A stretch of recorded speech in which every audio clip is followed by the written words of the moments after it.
اللہ نے میرے نبی کو کیسا بنایا؟ ایک بدو عورت ہے، انپڑھ عورت ہے، ام معبد الخزاعیہ، وہ میرے نبی کا حلیہ بتاتی ہے۔ آپ کو ترجمہ کر کے سناؤں گا، لیکن آپ الفاظ کا ردم اور الفاظ میں میوزک وہ آپ سب محسوس کریں گے۔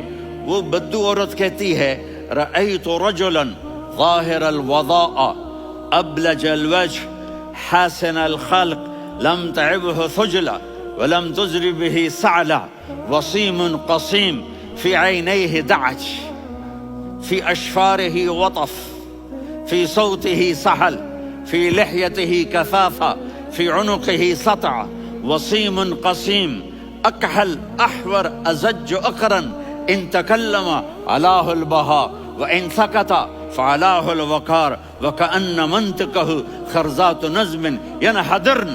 اللہ، پتہ چلا کہ الفاظ کا ردم وہ کوئی بولو تو صحیح، کیا ردم ہے۔ اب ترجمہ سنو۔ وہ کہتی ہے اپنے خامد کو کہ ابو معبد، ایک شخص آیا تھا، مجھے یوں لگا جیسے 14ویں کا چاند کپڑے پہن کے زمین پہ اتر آیا ہو۔ سبحان اللہ، کیا کہے، انتہائی خوبصورت، انتہائی حسین و جمیل، پیٹ نکلوا نہیں کہ بدصورت ہو جائے۔ کہا اتنا خوبصورت تھا کہ سر سے پاؤں تک حسن اس کا غلام تھا، خوبصورتی اس کی باندھی تھی، اور میں جدھر سے دیکھتی تھی مجھے حسن ہی حسن نظر آتا تھا، اور جب میں اس کے چہرے پر دیکھتی تو میری آنکھ نہیں بھرتی تھی، میرا جی چاہتا تھا میں دیکھتی جاؤں دیکھتی جاؤں دیکھتی جاؤں، میرا دل نہیں بھرتا تھا۔ کون؟ وسیم۔ وسیم اسے کہتے ہیں جس کو دیکھنے سے دل نہ بھرے۔ قسیم، جدھر سے دیکھو حسن ہو، اسے کہتے ہیں قسیم، کہ اس کی آنکھیں بڑی موٹی، احور، ادعج، اشکل، انجل، ابرج، اہدب، یہ سب میرے نبی کی آنکھوں کی تعریف ہے۔ ان 5-6 الفاظ کا ایک مطلب ہے کہ اللہ نے کائنات میں ایسی حسین آنکھ کسی کی بنائی نہیں تھی۔ حسن و جمال آنکھوں میں، اور پلکیں بڑی لمبی، یہ عورتیں یہاں نکلی لگا لیتی ہیں نا لمبا لمبا کرنے کے لیے، تو میرے نبی کے قدرتی یہ بال لمبے تھے حسن کو بڑھانے کے لیے۔ داڑھی بڑی خوبصورت تھی، زبان میں، آواز میں جادو تھا، آواز میں کشش تھی، آواز میں ایک ایسا دل کھنچتا تھا، گردن لمبی تھی، سر سے پاؤں تک حسن و جمال تھا، جب وہ بولتے تھے نور چھا جاتا تھا، جب وہ خاموش ہوتے تھے وقار چھا جاتا تھا۔ اور سوا البطن والصدر، سینہ اور پیٹ برابر، سبط القصب، سیدھا قد تھا، سیدھا قد، بالکل سیدھا قد، عریض المنکبین، چھاتی چوڑی تھی، طویل الزندین، بازو لمبے تھے، رحب الراحہ، یہ ہتھیلی بڑی چوڑی تھی، چوڑی ہتھیلی سخاوت کی نشانی ہوتی ہے۔ رحب مسیح القدمین، پاؤں اتنے نرم تھے لگتا تھا اس پر تیل لگا ہوا ہے، اور پانی اس سے یوں نیچے چلا جاتا تھا۔ اور یمشی تکفین، کندھے جھکا کے چلتے تھے۔ اللہ، یہاں 4 آدمی سلام کریں تو آدمی یوں ہو جاتا ہے، اور میرے نبی کو فرشتے سلام کر رہے ہیں اور آپ یوں چلتے تھے، ایسے ایسے چلتے تھے، تھوڑے سے کندھے جھکا کے چلتے تھے، ایسے آپ کبھی نہیں چلے۔ جو دیکھنے میں ایسا حسین ہو اس سے پیار کیوں نہ کیا جائے۔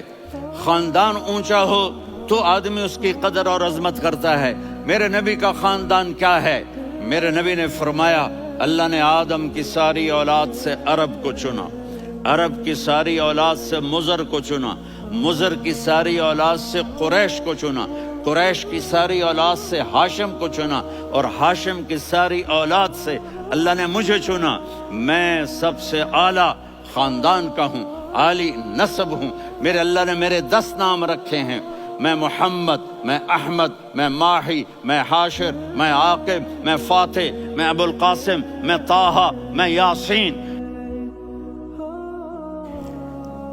ان سے پوچھو، میں ایک مثال دیتا ہوں، محبت ہوتی ہے نا، چھوٹا بچہ گود کا، میرا چاند، میرا دلارا، یہ اس کا بچہ ہے بٹن جتنا، یہ نبیل کا اتنا سا ہے، تو اس کو کبھی یوں اٹھاتا ہے، کبھی یوں اٹھاتا ہے، کبھی یوں اٹھاتا ہے، کبھی یوں اس کو لوریاں دیتا ہے، میرا چاند۔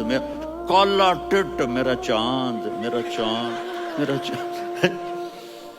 تو میرے رب کو اپنے حبیب سے محبت ہے تو صرف محمد نہیں کہتا، چونکہ محمد کہنے سے محبت کا فلو نکلتا نہیں، تو اللہ نے اپنی محبت کے فلو کو نکالا، میرا محمد، میرا احمد، میرا ماہی، میرا حاشر، میرا عاقب، میرا فاتح، میرا قاسم، میرا ابو القاسم، میرا طٰہٰ، میرا یاسین، یہ اللہ نے اپنے حبیب کے نام۔ اور پھر قرآن میں جاؤ، شاہد، مبشر، نذیر، داعی الی اللہ، سراج منیر، رؤوف، رحیم، عزیز، حریص، مزمل، مدثر، یہ اللہ نے پورے قرآن میں سارے نبیوں کا نام لیا، یا عیسیٰ، یا موسیٰ، یا یحییٰ، یا ابراہیم، یا نوح، نام لے کر پکارا، لیکن اپنے حبیب کو ایک دفعہ بھی یا محمد نہیں کہا بلکہ لقب سے پکارا، یا ایھا النبی، یا ایھا الرسول، یا ایھا المزمل، یا ایھا المدثر۔